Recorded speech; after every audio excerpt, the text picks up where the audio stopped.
ఒకసారి ఒక భక్తుని జీవితంలో ఒక భయంకరమైన పరిస్థితి చోటు చేసుకుంది. ఆయన పేరు దావీదు. దావీదు ఓ ప్రాంతం నుంచి తాను ఉన్న ప్రాంతానికి వచ్చేటప్పటికి ఆ ప్రాంతము సిక్లగు అని బైబిల్ చెప్తుంది. నా మాటలు బాగా వినాలి. సిక్లగ్ అనబడే ప్రాంతంలో ఇజ్రాయేలీలు ఉన్నారు, దేవుని ప్రజలు ఉన్నారు. దేవుని ప్రజల మీదకు కొంతమంది అమాలేకీయులు పడి వారిని నాశనం చేసి ఆ పట్టణాన్ని పాడు చేసి వారు ఉంటున్న నివాస ప్రాంతాలను పాడు చేసి వాళ్ళందరినీ ఎత్తుకొని తీసుకొని వేరే ప్రాంతానికి వెళ్ళిపోయారు. వారు కలిగి ఉన్న ఆస్తి, వారు కలిగి ఉన్న సంపద అన్నీ వెళ్ళిపోయింది. ఆ ప్రాంతం అంతా కాలిపోయి కనబడుతుంది. దావీదు ఆ స్థలానికి సిక్లగుకు వచ్చేటప్పటికి అదంతా కాలిపోయి పాడైపోయి దావీదు చూశాడు. ఒక్కసారిగా వారి కుటుంబ సభ్యులందరినీ శత్రువులు ఎత్తుకుని వెళ్ళిపోయారని, ఒక్కసారిగా వారికి కలిగి ఉన్నదంతా నాశనపరిచారని శత్రువులు చూడగానే మొదట మనకు భయం కలుగుతుంది. దావీదు కూడా అలాగనే భయపడ్డాడు. ఎందుకు భయపడ్డాడంటే ఆ నష్టం జరిగేటప్పటికి మిగిలిన కొంతమంది దావీదుని నిందిస్తున్నారు. ఇదంతా నీ వల్లనే వచ్చింది, ఇదంతా నీ వల్లనే జరిగింది అని రకరకాలుగా దావీదుని నిందిస్తున్నారు.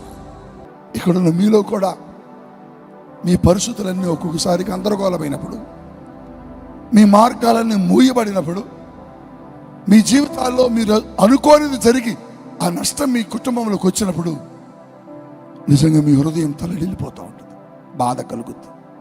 దిక్కుతోచని పరిస్థితుల్లో మీరు ఏడుస్తూ కూర్చుంటారు. దావీదు జీవితంలో కూడా దావీదుకున్నటువంటి వారందరినీ తీసుకుని వెళ్ళిపోయాడు శత్రువు.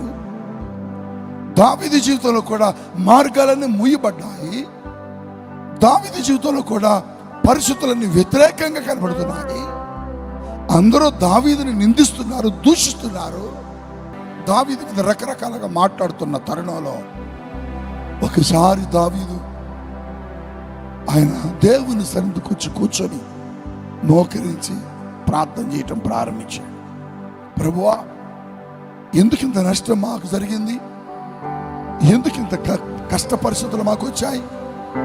ఎందుకు ఇలాంటి స్థితిగతులు మా కుటుంబానికి, మా జీవితాలకి, మా ప్రజలకు కలిగాయని ఏడుస్తూ ప్రార్థన చేస్తూ యెహోవా సన్నిధిలో కూర్చున్నాడు.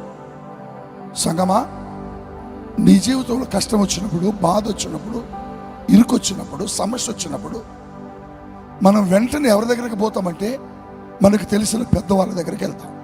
అప్పుడప్పుడు మనం వారిని బట్టి ధైర్యం తెచ్చుకొని వారి దగ్గరికి వెళ్తాం. మనకు పెద్దవారు ఎవరైనా ఉన్నా, గొప్పవారు ఎవరైనా ఉన్నా, స్నేహితులు ఎవరైనా ఉన్నా, వీళ్ళు ఉన్నారులే నాకని మనం వెళ్తాం. కానీ అటువంటి సమయంలో వాళ్ళు మనకు సహాయం చేయకుండా మనం విడిచిపెట్టినప్పుడు మనకెంతో దుఃఖం వస్తుంది, బాధ కలుగుద్ది. దావీదు జీవితంలో కూడా నష్టం కలిగింది. దావీదు జీవితంలో తన వారందరినీ శత్రువులు తీసుకుని వెళ్ళిపోయారు. అక్కడున్నవన్నీ పట్టుకొని శత్రువులు వెళ్ళిపోతే దావీదట స్నేహితుల దగ్గరికి వెళ్ళలేదట, దావీదు బంధువుల దగ్గరికి వెళ్ళలేదు, దావీదు సైనికుల దగ్గరికి వెళ్ళలేదు. వారెవరి దగ్గరికి వెళ్ళి నాకు సహాయం చేయండి, నాతో రండి, నా ప్రక్క నిలబడండి అని దావీదు ఎవరిని బట్టి అడగలేదు. కానీ దావీదు యెహోవా యొద్దకు వెళ్ళినట్లుగా దేవుని వాక్యంలో కనబడతా ఉంది. గట్టిగా హల్లెలూయా చెప్పండి. దేవుని దగ్గరకు వచ్చాడు.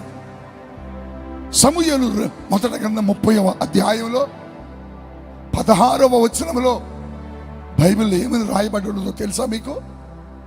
దావీదట మనుషులను బట్టి కాదు, నా వైపు చూడండి, దావీదు తన బలమును బట్టి కాదు, దావీదు తన స్నేహితులను బట్టి కాదు, దావీదు తనకున్న వారిని బట్టి కాదు, యెహోవాను బట్టి ధైర్యము తెచ్చుకొని అని బైబిల్ రాయబడ్డది. ఎవరిని బట్టి ధైర్యం తెచ్చుకున్నాడు? మీరు చెప్పాలి. ఎవరిని బట్టి ధైర్యం వచ్చింది? ఎవరిని బట్టి ధైర్యం వచ్చింది? నీ కష్టాల్లో కూడా నువ్వు దేవుణ్ణి బట్టి ధైర్యం తెచ్చుకోవాలి. నీ నష్టాల్లో కూడా నువ్వు దేవుని బట్టి ధైర్యం పొందుకోవాలి. నీ ఇరుకులలో, నీ శ్రమలలో, నీ రోగాలలో, నీ వ్యాధులలో, నీ బాధలలో నువ్వు ఎవరిని బట్టి ధైర్యపరచబడాలంటే యేసయ్యను బట్టి ధైర్యపరచబడాలి. గట్టిగా హల్లెలూయా చెప్పండి. ఎందుకు ఎందుకు నాకు వచ్చిన వ్యాధి యేసయ్య బాగు చేస్తాడు, నాకున్న సమస్యను యేసయ్య పరిష్కరిస్తాడు.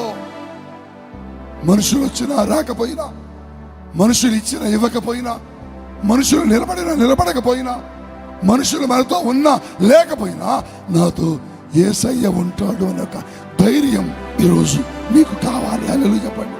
నీ వ్యాధులలో, నీ బాధలలో, నీ దుఃఖములో నీకెవరు గుర్తు రావాలంటే యేసయ్య గుర్తు రావాలి.